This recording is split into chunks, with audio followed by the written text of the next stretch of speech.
I was raised in the Christian Science Church, and there's a lot about it I don't agree with. Mary Baker Eddy is the one that founded Christian Science Church. And she called the cause of our problems, usually it was connected with some kind of illness, like if we're sick, because they would focus on healing. She called it mortal mind. I really don't remember that much about it. The only thing I remember from Sunday school as a little boy was God is love. That's really my big takeaway from that.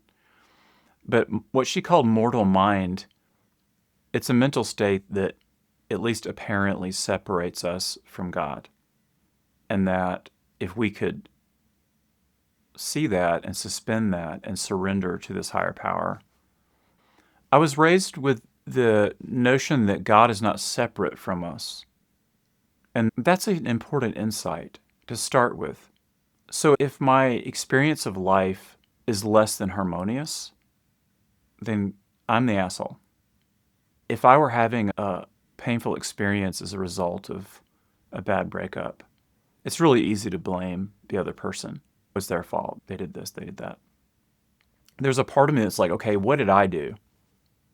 Not because I'm a bad person. It's more like, how did I separate myself from my inner divinity?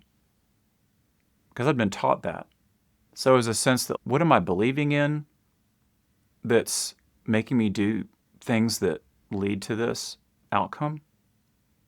I had this notion that if I was suffering in some way mentally, that it was because I was doing something in my mind that was separating me from God. Whatever God was, if I could realize the truth of that, my oneness with God, if I could just become aware of that, I'd be okay. Not just okay, but happy and free. So that was the teaching I grew up with. Is that exactly what I was taught? Not really, but it was close enough, and I had an intuitive sense about that. That the world wouldn't solve my problems. Some ideology, like I'll become a communist, or no. No, I didn't want to do that. I'm going to join a cult, or I mean, something where they give you a new set of beliefs. And if you just believe enough, like I just didn't buy that. So I studied philosophy in college, and I just became curious about my mind and studying these ancient spiritual traditions like Buddhism and Advaita Vedanta and mystical Christianity, like Joel Goldsmith and some of the Christian mystics.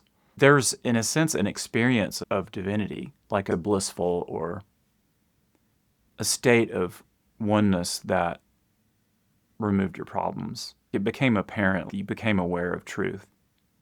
The truth of what is, the absolute truth of what is. You become aware of that. And that's all you need. That's the answer. That's what solves your problems. And it's basically true. First of all, I had to study myself and see. When I say study myself, I mean the actual mechanism of self. Like, what was I doing? Because it really is like you're inflicting the pain on yourself. Sometimes I say it's like you take a fork and you're stabbing yourself in the leg. Why do I keep doing that? What's the mechanism? It's caused by self-loathing of some kind of I'm not good enough. Why do we do that? Because we can tell that the mind-made self really isn't capable, that it really doesn't know what to do.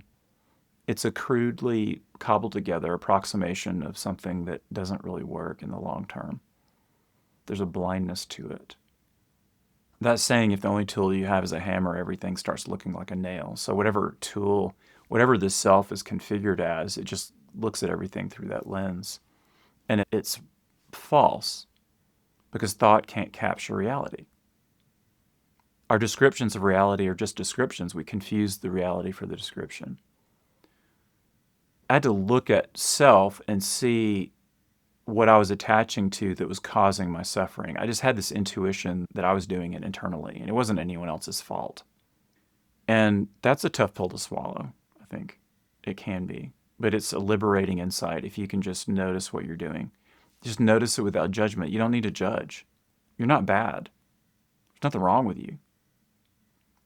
Again, if you're sticking a fork in your leg and you just don't realize it, you could stop. That's the good news about it.